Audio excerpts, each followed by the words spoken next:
Okay, today we're going to make a bowl. We're going to take our clay, get it centered here on the wheel.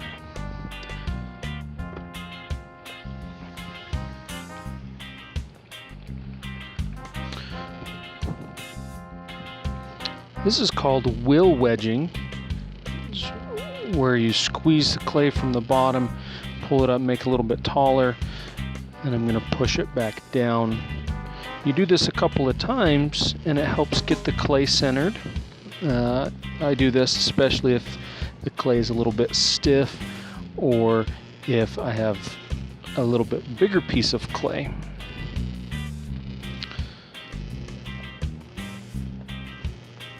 Now when we make a bowl, I'm going to center this a little bit wider than I normally do for a mug.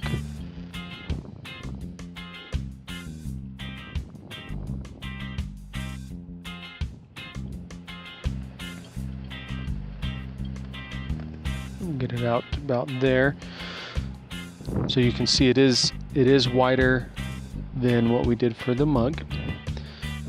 I'm going to open it just like everything else. Push down with my middle finger of my right hand. I like to keep my left thumb right on that ridge there. It helps stop that rim from cracking.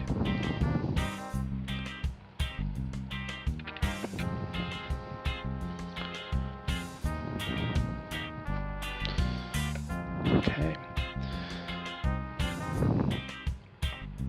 We're going to stop the wheel and check the thickness of our bottom. It looks a little thick to me. Pull that out, yep. It's about 1 inch thick, so we're going to bring that down a little bit lower. Make that bottom just a little bit thinner.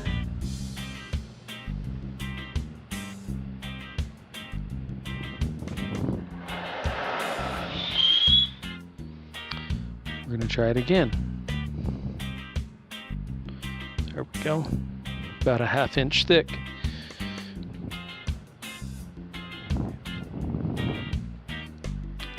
Now I'm going to widen this out. I want to go about the size of the sponge again.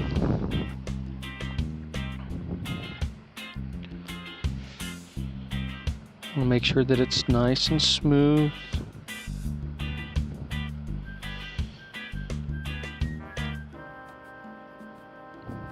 Okay, now we've got that widened out. Now we're going to lift. Now when we lift, we're still going to lift straight up and down on this. We'll do that for a couple of pulls and then we will start to widen it out for a bowl. So this first lift is just more to straighten everything out. Now we'll go down to the bottom, squeeze together, create that groove, lift that groove all the way up towards the top, and I slowly let go. Because I'm going to widen this out, I don't want the rim to be too thin. If the rim is too thin, as I stretch it out into a bowl, it will crack on me.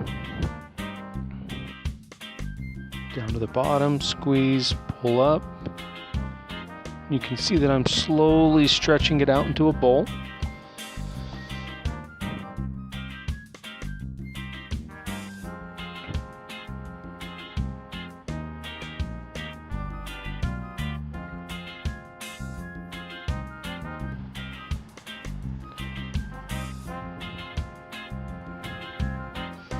Now this top section here, this top half section is about as thick as I want it, but I've got some more clay down towards the bottom, so I'm going to really focus on the clay at the bottom of this. I'm going to push that out and pull up now.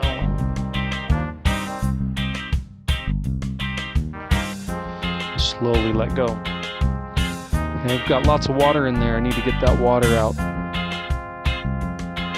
If there's too much water in it, it will have a tendency to crack as it's drying. Okay. Now I'm going to start with my wooden rib. I'm going to take my middle finger and my thumb of my hand and put it right into the hole of our wooden rib. My index finger is going to go on the short end. The pointed end is going to go up towards my palm. And I'm going to turn my hand upside down. So now it's going down into the bowl this way. I'm going to start up at the top, slowly stretch that out, letting the bowl match up to the curve of our wooden rib.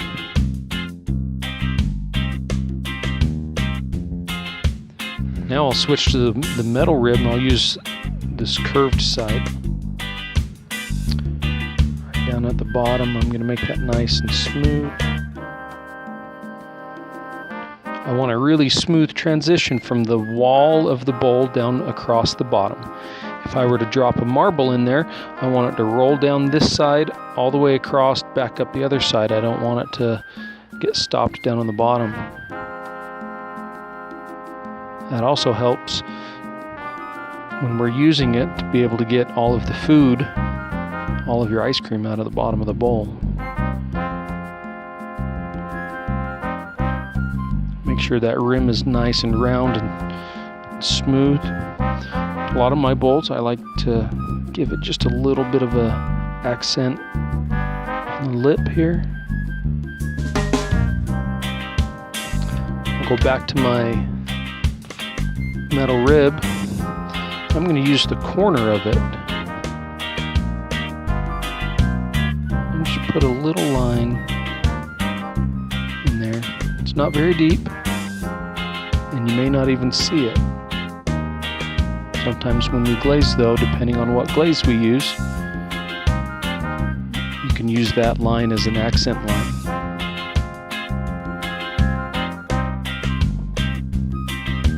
I'm going to put a little detail down on the bottom.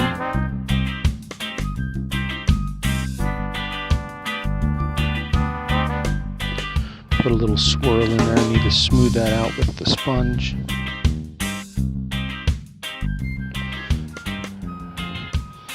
The inside and the outside of the bowl should be the same shape.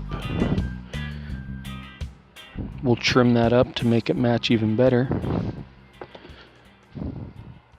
That's where we're at with the bowl.